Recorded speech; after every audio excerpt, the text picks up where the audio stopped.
Happy Sunday, everyone. As you can see, I got a mic now. I feel like that book, if you give a mouse a cookie, he's going to want a glass of milk, because I got this mic and I got this cloud lifter. And next thing you know, I'm going to need a microphone stand. And who knows, in a few weeks, maybe I'll have a whole makeup team. Anyway, let's continue on. Let's get this thing going. This is update number 3 and the March 10th. Happy Sunday. So, you get this in the chats a lot, right? What caused the pump? What caused the dump, right? Everybody wants to know. Apparently, the dev got pregnant, okay? And then someone else, why did we dump so much? Everyone wants to know. Why the pump? Why the dump? Okay, what the fuck happened? What was the catalyst, right?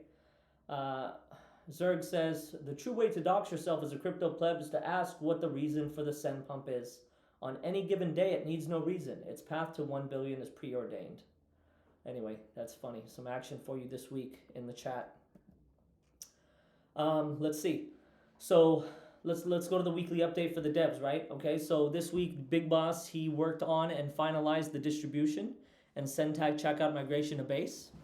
Okay, he onboarded a new dev. I know last week I had spoke about we onboarded a dev and that he was at ETH Denver. That dev is kind of checked out and he's went MIA. So we actually onboarded a new dev, which I'm very happy with. So BZ, we know him for a couple years now. He's been kind of around. He's a LP investor or LP provider in contributor in the initial round, and he's going to be joining us. So I'm super excited about his work. We'll go over his updates pretty soon here. So he onboarded the new dev, and then he updated our deploy preview environments for a seamless QA environment. So right now we're seeing everything live on our end as far as what we're working on, and we're able to push that live so we can give feedback immediately, right? And change anything that we need to on the front end that we need to. So excited about that as well. Okay, Leo, he fixed the balance format on the dashboard screen, the balance load error catch up, refactored select recipient screen, and added error tooltip for balance load error. Okay, Victor, a week of polishing the UI and bug fixes, fixed a bug with Tamagui, failing to hydrate after onboarding form is reloaded, memoized the Tamagui theme consumers to improve speed when switching between light and dark mode, cleaned up a few wrong colors in sign-in form and home sidebar, cleaned up and polished SVG, removed deprecated links in the home sidebar, remove settings under account, change distributions to account/earn. We're going to be calling distributions now earn tokens. I think that's a little bit better for normies and for people that are kind of new, because we were at distributions or we were at, airdrops and kind of thinking about how to do that, but it's going to be earn tokens. And then we'll have rounds for those. So round 1, round 3, round 5, like that. Refactored how to fetch the account balance in USDC, ETH, and SEN. Now more bulletproof, probably faster. Fixed a lot of linter errors and warnings to make sure the code is free of tech debt. Awesome, love that one. SEN uses font stylistic sets, made an attempt at implementing in the UI. First attempt unsuccessful, came out with a good plan and had to handle these across web native. Ritesh, designer, this week he worked on completing the entire set of the responsive designs for the Send app. Solving UX on some fresh set of problems, namely distribution and send tags. So again, distributions and send tags are kind of our main feature set right now to onboard people into our ecosystem. So Ritesh has been kind of fleshing that out on the UI.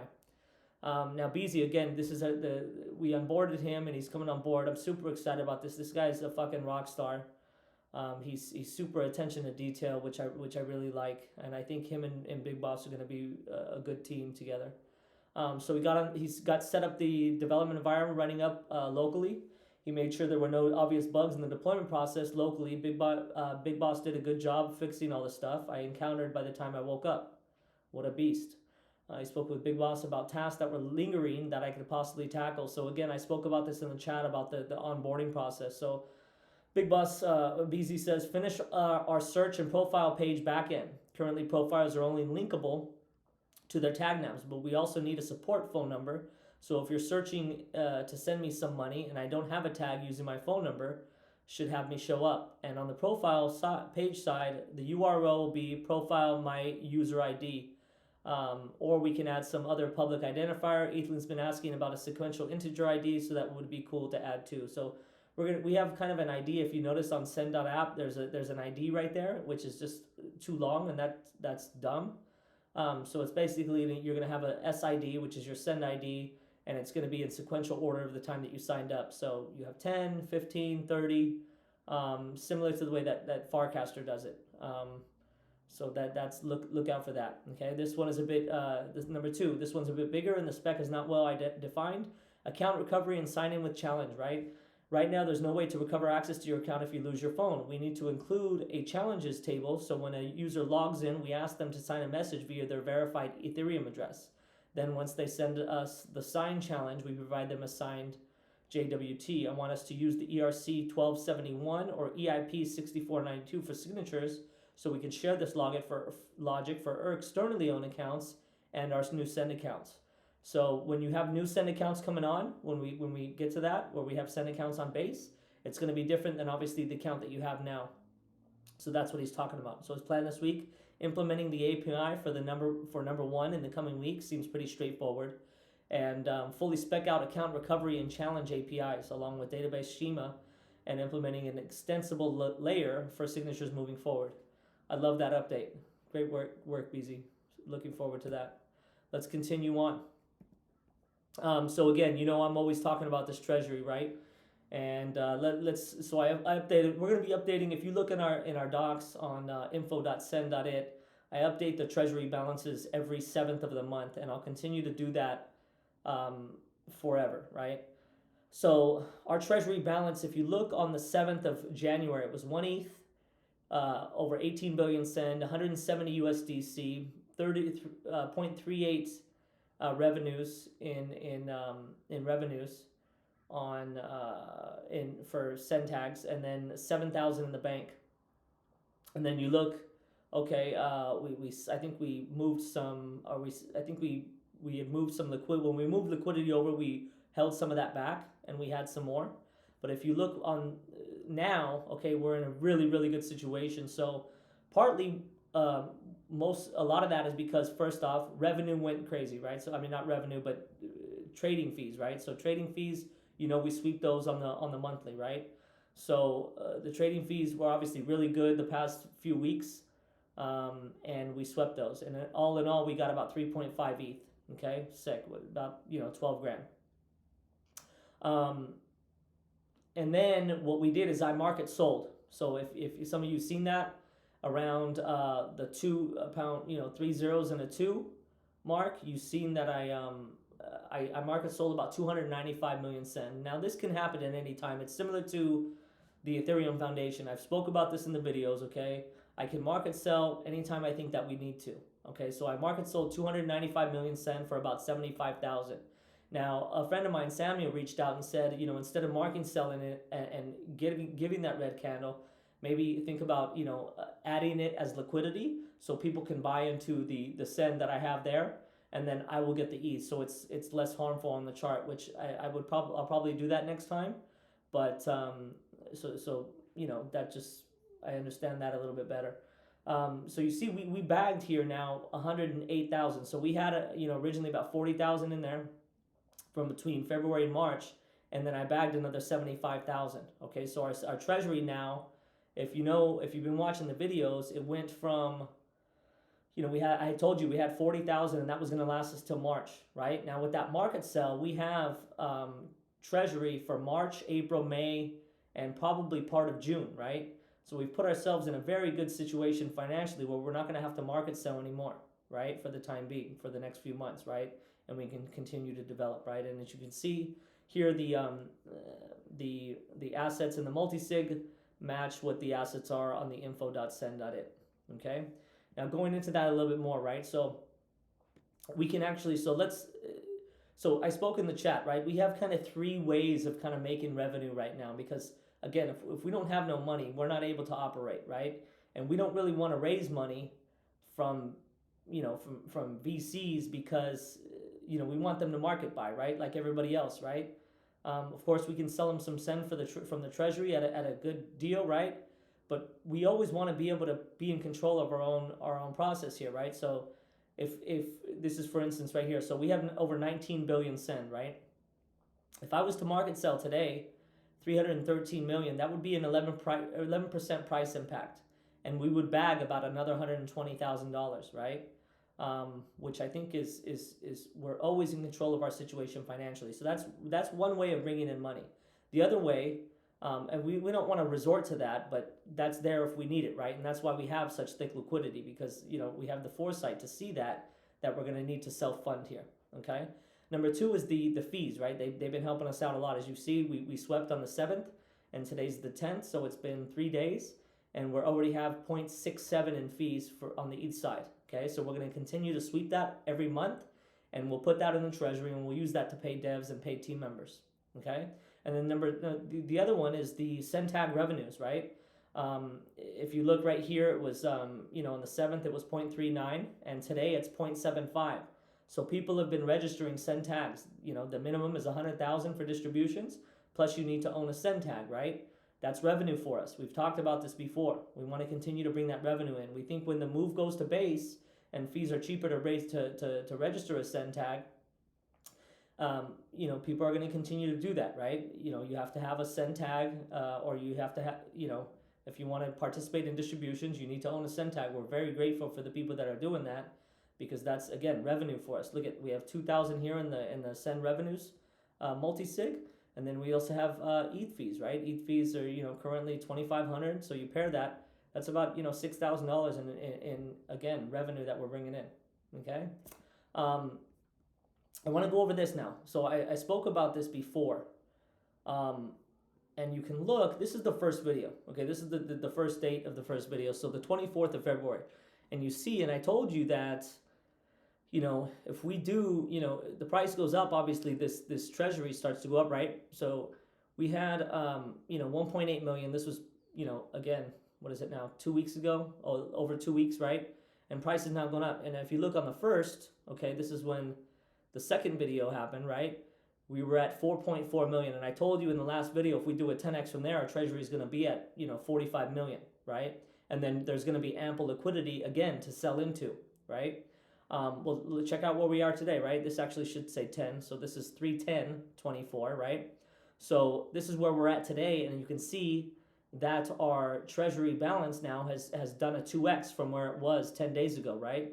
And actually it was even more because the price was higher, but that actually even hit close to $12 million, right?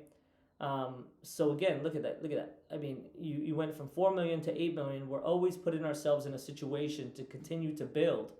And not put ourselves in a precarious situation where we're hampered by financials, right? We're always looking at financials. I've said this over and over and over again, right? So that's pretty crazy right there, right? And of course the send rewards grow, 5 million for when that happens. Of course distributions grow. Tokens are becoming more valuable, so people want to buy send because they want to participate in distributions. And then contributor payouts, team payouts, everything is just on the up and up. So that's good. Okay, let's continue on. So somebody asked about. Let's minimize this a little bit. So somebody asked about, let's go into it. So Wonder says 100 billion send is a 30 million market cap. Why are you saying it's at 7 million? Okay, circulating market cap is 7 million. Rockstar says, right? Max supply is at 30 million. Yes, but that's not market cap. That's fully diluted value. You also don't calculate BTC market cap with all 21 million coins, only circulating. And then he says market cap should be calculated fully diluted value. No, that's not how it works. He says that's the reason why you have market cap and fully diluted value. Moon says FDV is a meme. It's not real. Also this, FDV can quickly be billions, but eventually have 100 years of emissions, which makes it useless to use for the current point of time, as example. What's the planned distribution of the 75 billion send, right? And then Wonder says that, right? So, these are good questions.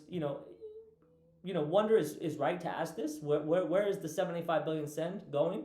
But then, also fully diluted value is not the same as circulating market cap, right? And there's a reason why I'm in control of this, right? If heavy is the head that launches the token, right? So we launched this token, and we're always keeping an eye. I say this in every video. We're always keeping an eye on how these tokens get put into circulation, right? We don't want to just be giving them to anybody, right? And especially distributions. That's why we lowered it to 100,000. And especially in-app rewards. When that comes, it's going to have to be like very, very calculated, because we don't want to be just giving out tokens and not getting any value back, right? So again, if we look into this, if we look here and you see all of these tokens, there's about 75 billion, right? So 75% are spread within these wallets. And if you want to know how those are getting into circulation, well, we don't know how exchange listings are going to happen, right? We can't see that far out, right? That's kind of just sitting there. The Send Treasury, again, I could sell that to a VC, say, hey, 1 billion tokens for $1 million, vested over 20 months, 50 million a month, right? Or, from the Treasury, right? Or I can market sell, right? That could go into circulation like that, right? And then we have in-app rewards. We have the team, and I'll go over that in the next video. The team, currently we're paying out about 75 plus about 120 million a month from the team tokens. So I think that's pretty fair. I mean, in 8 months we've paid out $1 billion.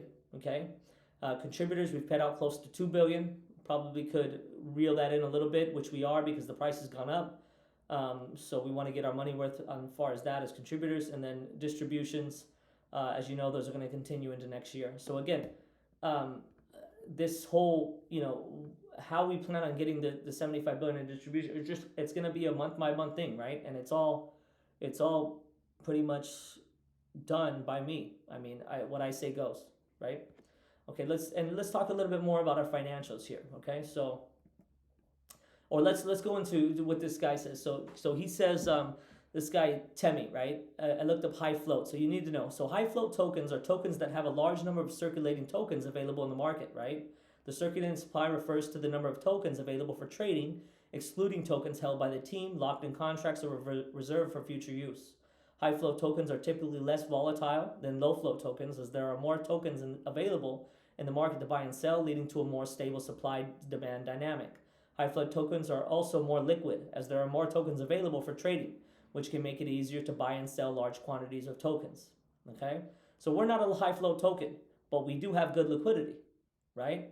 And this, right, because we did this, right? What are low float tokens? Low float tokens, on the other hand, have a limited number of circulating tokens available in the market. This can create an imbalance in supply and demand, leading to a more significant price fluctuation and volatility. Low float tokens can be highly profitable for short-term trading, but may not be suitable for long-term investments due to their unpredictable nature. Additionally, low float tokens may have less liquidity, as there are few tokens available for trading, making it more challenging to buy and sell large quantities of tokens. I think if people want to buy a lot of Send, they can do that, and there's not going to be much of a price impact, right? So we're kind of we're like a low float token with the benefits of the high float tokens, because there's that good liquidity, right? If you look on Base, or if you look on Dex Screener and you look at all the Base tokens, we just last week we were closing in on the top 10, right? Where I think we're number 12 right now. And if you look at the other tokens that are meme tokens, Aerodrome has really, really good liquidity. They've done really good with that. If you look at the other tokens, Deegan, Toshi, Brett, Dog and Me, right? Their liquidity is not, their market cap, their fully diluted market cap, because all of those tokens are in circulation. Their fully diluted market cap is about 4 or 5x of ours. Brett is freaking 30x of ours, but their liquidity is barely that much more than ours. So what do you think is going to happen? When we get some more eyes on the project and the price starts climbing, that liquidity is going to continue to climb. We're in a really good situation with that. So that kind of explains to you the difference between high float tokens and low float tokens. Okay, let's get into this a little bit more. So Boo helped me put this together. Boo's someone that I've been working with in crypto for a while now. He worked at Send Wallet and Send Nodes, but so let's look at this situation here. So you can see, let's start right here. Monthly change in circulating supply. Okay, so we had, from August 2023, we had tokens going in 300 million, 400 million. Then it was only 100 million, and then we had 2 billion. So this 2 billion that went into circulation was from distributions. Okay, was from distributions, and I forget what the other one, but distributions, and then maybe LP round number 2. Okay. And then this was the other distribution, which happened in December, right? Because there was kind of 2 distributions that went into circulation at that time. There was November, where we pushed that, and then there was also December, where we also pushed that for you to claim. Okay, and then January was 1 billion, but you can see we've kind of come down. Okay, so we were deflationary, right? Over these past 2 months, right? So you can see 1.7, then we had 2.36, then we had close to 1%, then we had 11%, then we have 5%, 6%, and then again down, right? So you can see where these factors into circulation supply, right? Where these are coming from. So you have the treasury, kind of which went down because more tokens were brought to us because we moved the liquidity from Ethereum to Base, and we kept some of those tokens. So that went down, and then you have the distributions, which went up, but have stayed stable the past couple months because we haven't done one. And then there's team tokens, which are pretty much stable, and then also contribution tokens, which will probably remain stable, but will continue to get put into circulation. So you can see on this, you can pause it and you can look. We are always keeping an eye on all of this, and this for the next 5, 6, 7 years. These tokens are not going to get put into circulation all of a sudden. It's going to be a very slow climb as to how these get put into circulation. So you could almost say that your circulating market cap is pretty much the FDV, right? There's no lockups that are coming. All tokens are unlocked. Anybody can sell at any time they want. So again, this is your good talks to have on circulating and fully diluted valuation. Let's talk about Base a little bit. I wanted to talk about Base a little bit, and for those that don't know, we can get into this. So Base in the context of Coinbase, right? So Coinbase founded in 2012, Base founded in 2023. Coinbase publicly listed, 100 countries, exchanging custody is kind of their core focus. Of course, the founder and CEO Brian Armstrong, 3,400 employees, 193 billion in assets on the platform. Of course, they're the custodian for most of these ETFs. I think somewhere around 8 out of 10. I mean, Coinbase execution is just flawless. I love everything that they do, from their branding to their team to their just the way they go about things. I mean, again, their execution has been flawless for the past over 10 years. Quarterly trading volume, monthly transactions and users, active addresses, okay, and you can pause that and see that, and then you look into Base, right? So Base just come out, right? It's an Ethereum layer 2, and global from day one, and its focus is consumer and payments. We knew that. We know that going in from the summer of 2023, and kind of here we are, right? Led by the wonderful Jesse Pollock, who's done an amazing job. We just had Base Fridays, which is going to happen on a monthly basis, and they were talking about their core values. Just doing an amazing job there, right? Assets on the platform, 820 million. They have 40 employees. Monthly transactions, the annual revenue, 75 million. So they're doing. I just wanted to kind of give you guys an overview of kind of where Base and Coinbase are in relation to each other. And then going on, so Coinbase has this tweet, right? They say, speaking of unnecessary fees, and this is before I get into the Sendit, right? Because that's going to be the next part of this video. So speaking of unnecessary fees, U.S. consumers paid an estimated $75 billion in credit card transaction fees in 2022 alone. Okay, so it's not surprising that 7 in 10 want lower fees as part of an updated financial system. We knew this, guys. This shit is not complicated. Okay, the timing is perfect. You're talking layer 2s, and we'll talk about that in this deck, right?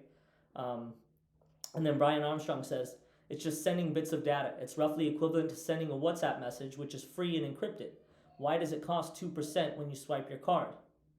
I think payments are going to flow to the path of least resistance over time. Crypto rails are already starting to emerge with that. Now layer 2 is just coming online. And so like inside Coinbase, only about 7% of our transactions are going over to layer 2 today. It should be 99% at some point. And so as we get those things more natively integrated onto our products and the market begins to adopt it and some of these standards emerge, I think we'll start to see more and more flowing over to layer 2, right? He gets it. Of course he gets it. He founded Coinbase. We get it. That's why we moved to Base. And that's just crazy. Again, it should be at 99. So only 7% of the transactions are going over to layer 2 today, right? Whereas in the future, he sees that at 99%. And of course, 100% of our transactions will be on Base layer 2, right? So let's get into this deck a little bit, all right? Let's talk about it. So Send, okay, future cash. So this is a deck that I would present to any investor, whether you're a venture capitalist, an angel investor, or a degenerate in the Telegram chats, right? This is the deck that you're going to see, right? And you know me, I love to be transparent. Whether it doesn't matter if you're spending $50 or 50,000 to get into the Send ecosystem. I think everybody should have access to the same information. So let's talk about it a little bit more. So what is Send? So Send, built on layer 2 base, Send is designed for instant payments and utilizes smart contract accounts to onboard users into the world of crypto. With a primary focus on enabling seamless USD coin transfers, Send offers scalability, global accessibility, and cost effectiveness for both merchants and consumers.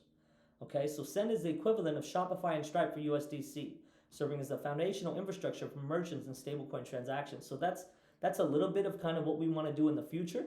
Of course, we want to be like Shopify, where it's e-commerce, but the first part of that is that Send app, and again, Cash App for Ethereum, right? Building a seamless, simple payments app. Okay.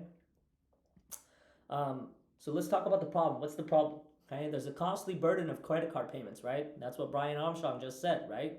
Okay, 75%, let's look at the stats, right? Chargebacks, okay? 75% of e-commerce businesses saw an increase in fraud attempts in 2022. I should say 2022, okay? Global chargeback costs grew by nearly a third between 2018 and 2021. Okay, card not present, fraud losses will soar to $228 billion in 2026, a 40% increase from 2023. So what's happening is a lot of people are paying with things with the card not present, where they just have the number, and this is big fraud, right? And that's going to only continue to happen. That's obviously a problem, right? Again, and then also other burden of card payments, account freezing, high risk businesses like sex workers and let's say cannabis, and then also the international complexities. You're talking about remittances, right, and sending money overseas, right? Again, it's very, very costly. We understand the problem. It's a simple problem. Don't complicate it. Okay, again, the problem, right? The costly burden of credit card payments, right? So Stripe charges 2.9% plus 30 cents. Square 2.6 to 3.5 plus 10 to 30 cents per each transaction. PayPal checkout, right? 3.49 plus 49 cents. And then if you notice here, PayPal for QR code transactions is actually cheaper, 2.29 plus 9 cents. And there's a reason for that. And that's because QR code transactions are the future, right? We understand that, and you'll see that a little bit more in the deck going forward in the next few slides. Okay, so let's continue on. Fuck the system, right? Okay, so who's kind of our target market? Who we going after, right? We going after Visa. We going after MasterCard. We going after credit cards, right? I'm not afraid to say that, right? That's Visa is a top 12 company in the world. MasterCard is a top 20 company in the world, right? American Express is top 100. Or look at top 100. Look at so 12, 20, 98. Discover, who just got bought out by Capital One. I don't know what Capital One's market cap is, but I bet it's probably top 300, top 200. But Discover just got bought out by them.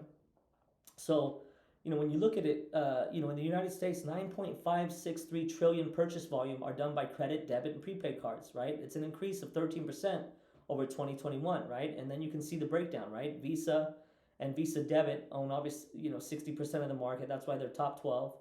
MasterCard coming in with 14% plus 12, so 26% for MasterCard, and then you have American Express. So again, 9.56 trillion purchase volume. How much do you think those fees are?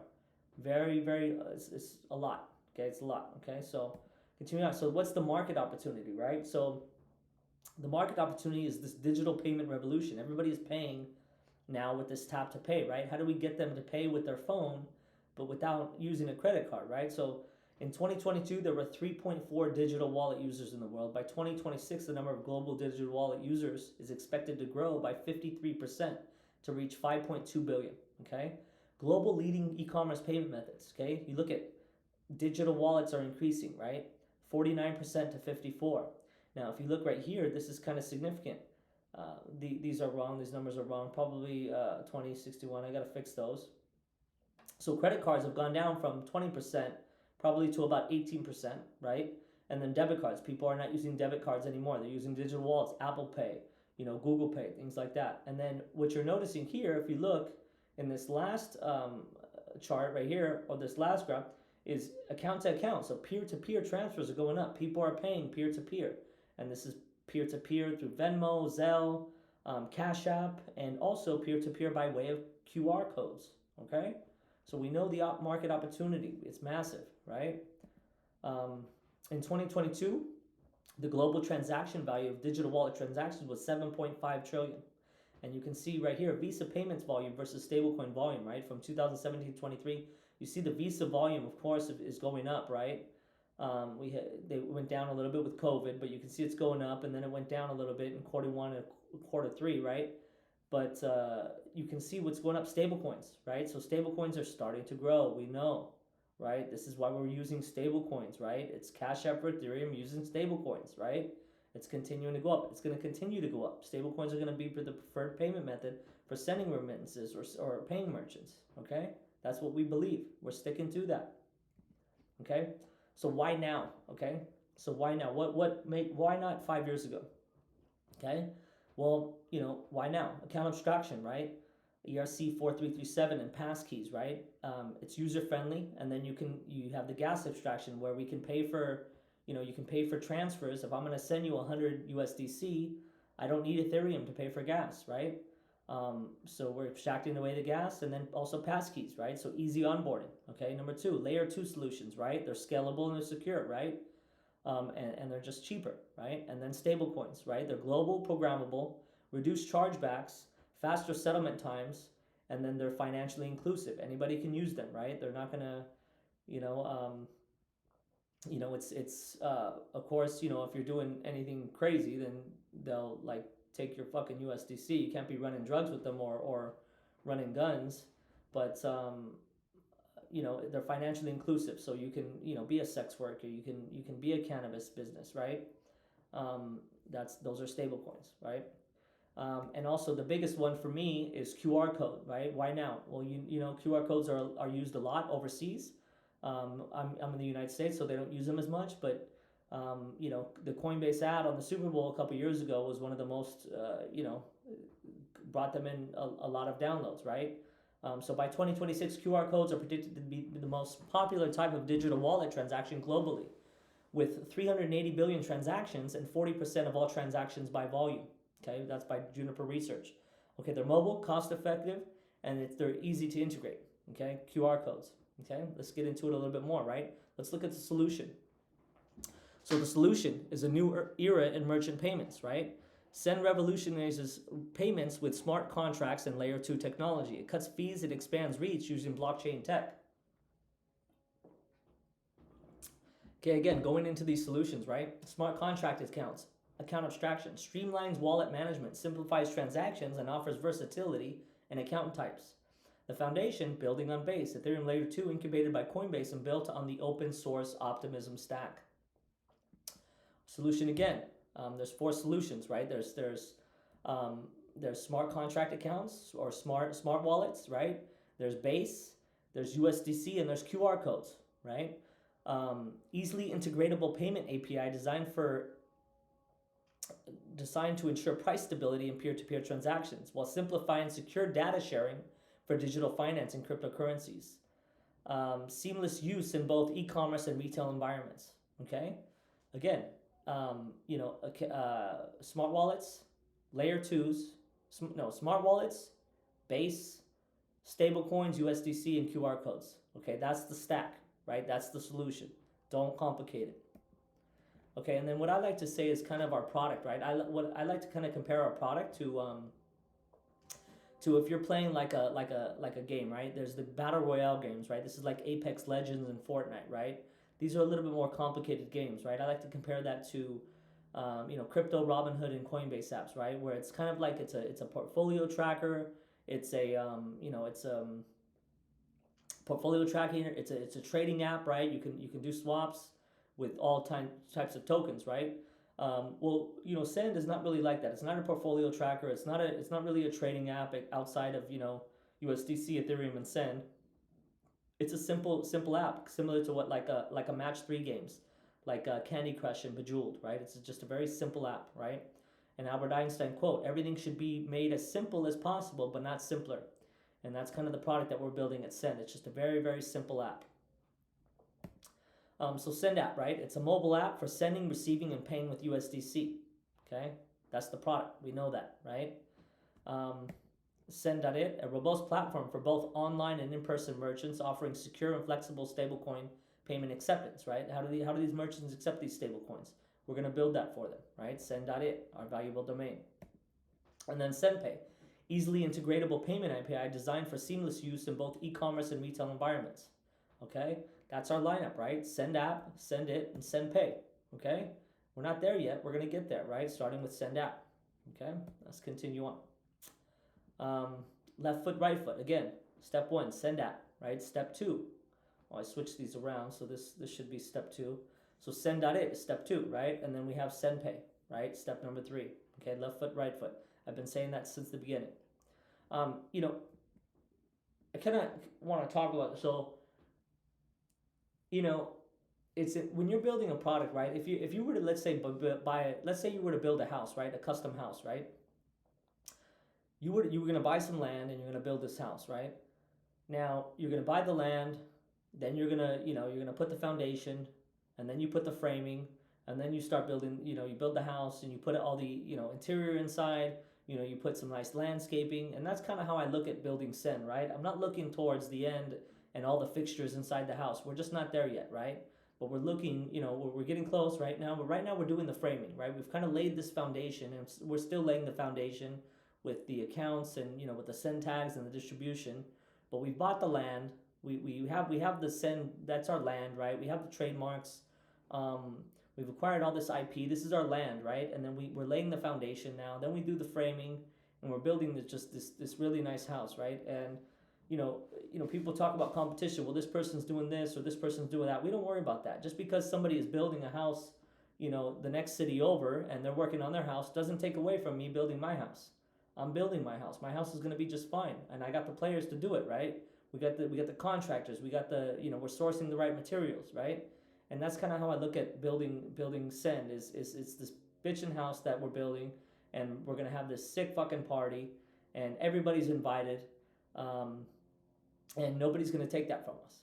Okay, so let's continue on. Okay, so the business model, I've spoken about this before, right? Well, subscriptions, right? Recurring revenue, stable and predictable. So this is like the business model for, let's say, when merchants come on board and they can start a store. That's recurring revenue for us, right? The other was instant cash outs, right? So if people want to cash out instantly their USDC, they can do that, and the price is going to be 1 to 1.75% to instantly cash out, and it hits your bank account immediately, right? I spoke about this in one of the videos. And then next is Ethereum transactions. So if anybody's buying Ethereum from within the wallet, there's the price spread, and then we're making money on Ethereum purchase fees and Ethereum sell fees. So that's kind of our business model we're going to. And again, it's not complicated, right? This isn't DeFi. It doesn't need to be complicated. It's very simple. Tons of businesses have done this in the past and continue to do it. Etsy, Shopify, so many. Amazon. I mean, the list goes on, right? So that's kind of our business model, right? And then our target audience. So our target audience, merchants and consumers, right? Businesses are poised for stablecoin adoption. In 2022, U.S. merchants spent $160 billion to process over 10 trillion in credit card payments, according to the Nielsen report, right? And someone says, Patty Riordan, she's the owner of a smokestack hobby shop, right? She says the cost of credit card fees is our number 3 cost of doing business behind payroll and rent. Number 3. So payroll, rent, and then credit card fees, okay? And then credit card fees are passed on to consumers, right? So they charge customers a surcharge or convenience fee if they pay by card. They charge you more. Okay, that happens all the time at the farmers market. Okay, $10, it's going to be $10.50. $20, it's going to be $21. Okay, and then they offer you a discount if consumers pay in cash, right? We all know cash is not going to be here as much as it used to be. It's still going to be here though, and I actually have some product ideas that we can integrate the Send app and actually so you can get cash as well. Okay. So again, businesses are poised for stablecoin adoption. That's our target audience, right? Target markets, right? Central and Southern Asia leading the way in grassroots crypto adoption, right? Citizens flock to Bitcoin. There's a couple articles that you can read in here. But citizens flock to Bitcoin and stablecoins to protect against inflation and debt. I'm hear about this all the time from Send Africa, right? So kind of our target markets are India, Vietnam, the Philippines, Indonesia, Pakistan, and Thailand. And then as far as in Africa, Nigeria, Kenya, Tanzania, Cameroon, Ethiopia, Republic of Congo, Uganda, and Ghana. And then the United States, New York, Los Angeles, Houston, and Chicago. So another stat here, in-person businesses accepting Bitcoin nearly tripled in 2023. We know where this market is moving, right? Kid Cudi has that good song, right? He says, moments don't pass me up no more. I seize them in stride, right? It's a song by Kid Cudi called By Design. So again, moments don't pass me up no more. I seize them in stride. And that's what we're going to do here is we're just going to seize this moment as it's happening, and it's happening. So our marketing and growth strategy, as you know, I spoke about earlier in the video, those in-app rewards, right? We want to transform users into stakeholders with Send rewards, right? So communities are the future are the new companies, right? Communities are the new companies. So our growth strategy and our marketing is community engagement, which we're doing pretty good right now, right? We want to gamify the app a little bit, where if you're referring somebody, or if you're swapping, or if you're sending, you earn like badges and stuff, right? And then in-app activities, again, swapping, sending, maybe an initial sign-up bonus, right? Number 5, loyalty program for continued engagement, right? These are the in-app rewards. Number 6, a referral program, and then number 7, transaction rewards. So these are kind of what we want to implement into the app. It's not going to be, this needs to be a very well thought out process of how we do that. We don't want to be, just giving out tokens to anybody. I'm curious myself of how long that 12 billion is going to last, right? Of those in-app rewards. Is that going to last for 5 years, 6 years? Ideally, the first entrants get more of that, and then as price goes up, it's similar to what Cash App does. So Cash App, you refer a friend, and if they sign up, they get $5 and you get $5. We're going to do the same with Send. Let's say, you refer someone and they sign up, and, let's say they do, of course we don't want to get sybiled to where people are signing up and they're getting rewards and they're selling it immediately, right? But if people are referring somebody, and let's say they KYC, and they throw some USDC from their bank account into the app and they make a swap, then that's worth a referral, right? So we could do something where, like, you get 50,000 Send, and which is roughly $15 right now, what, $20, right? Maybe 20,000 Send, and they get 20,000 Send, right? And that's real tokens in their account that they have, that they can then swap for USDC if they choose to, right? Marketing growth strategy, again, affiliates, right? So affiliates are people that we want to spread the word about what Send is doing, right? Rev share and referrals. Cook brought this up in the chat the days. We're going to be sharing revenue with people, right? This is a new way to build a company, right? You share revenue, and this is made possible by tokens and by smart contracts or smart wallets and addresses, right? It's a public ledger, right? If Send is making revenue, we're sharing that with the people that are helping us grow, right? So affiliates, higher earnings potential, passive income, and scalable, right? We don't really have to pay them, right? They can get involved, and it's commission. They can earn their own way, right? Send, no upfront cost for us, low cost customer acquisition, increased reach, and then that also flexibility, right? And then we have regional pricing, right? So the pricing for, let's say, an instant cash out or actually instant cash will be the same, but let's say like a merchant signs up and they want to like open a store, right? Well, let's say the store is, either, let's say it's like, 10 USDC a month. It could be 10 USDC a month in Vietnam, but maybe it's $30 a month in United States, right? And again, regional pricing, right? We don't want to be charging the same amount in the United States as you would charge in Nigeria. Just that doesn't make sense, right? And then partnerships and affiliates, trial experiences, free and paid, and then targeted brand awareness campaigns, right? This is our marketing and growth strategy, right? And again, so why us, right? Why us? In these decks, probably if it was like to a venture capitalist, they'd be like, well, show me that you're growing, right? Well, we're not really. I mean, I think I checked with Big Boss a couple days ago, and there's been over 2,000 people that have registered send tags. I think they've registered close to 3,000 send tags and over 2,000 different users. But we don't really have that adoption yet. I would say it's okay, right? But if you, right now, why us? And this is kind of what we have to offer. And I keep going back to that, right? If you look at, like, some people will build a product, get product market fit, and then maybe change up the branding. Well, we kind of did it the opposite way. We found the brand that we're going to be running with, and then now we're going to find adoption, right? And we're going to find product market fit, right? So why us? Send stands as the paramount and unrivaled moniker for modern consumer finance, right? We own the Twitter handle, right? We own Send.app, right? Shop.app, purchased by Shopify in 2020 for $200,000, right? Send.it, purchased from the same seller that sold Pin.it to Pinterest in 2012, okay? And then we also own ERC4337.com, which Vitalik recently linked to in his Make Ethereum Cypherpunk Again post, okay? So again, why us, right? And then more of why us, which is our trademarks. Again, our trademarks, Send trademark, previously owned by Silvergate Bank, the Sendit trademark, the Send app trademark, instant payments trademark, and real-time payments trademark. I went over this in the last video of our intellectual property. And you can kind of see on this right here. So this was Silvergate Bank, and they had registered the same class and the same classes, and this was abandoned, and then ours was kind of live and it's pending right now. But you can see theirs is dead and abandoned. So those are our trademarks, okay? And that's kind of why us. At least to me, that's why us, and why you would choose to be a part of Send. And then meet the team. This is kind of some photos that we put together, kind of a little bit. So this is, my name's Ethan. Alan is kind of leading on our tech, CTO, and then Ritesh is our brand designer, right? This kind of, we took our videos and kind of plugged it into AI, so some of these look a little off, but that's pretty much us. And you can see our bios down here.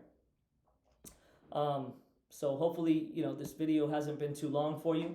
Hopefully you watched it all. If you guys have any questions regarding this, I've gotten some good feedback as far as the videos. All I want to do with this is I want to, meet the users and the investors where they're at, and I want to be completely transparent with you, because a lot of people are going to say, questions like the one individual had in the chat, where are the other tokens going? These are going to be questions that are going to come up time and time again, whether it's that or, what's the roadmap, or just any questions that are coming up. I always want to have an answer for you guys, and I always want to be transparent with where we're going with this future cash. So appreciate you guys watching. Spread the word, and drop some comments and let me know how I can improve or what you'd like to see in one of the videos. All right, guys? Appreciate you. Ciao. Let's send it.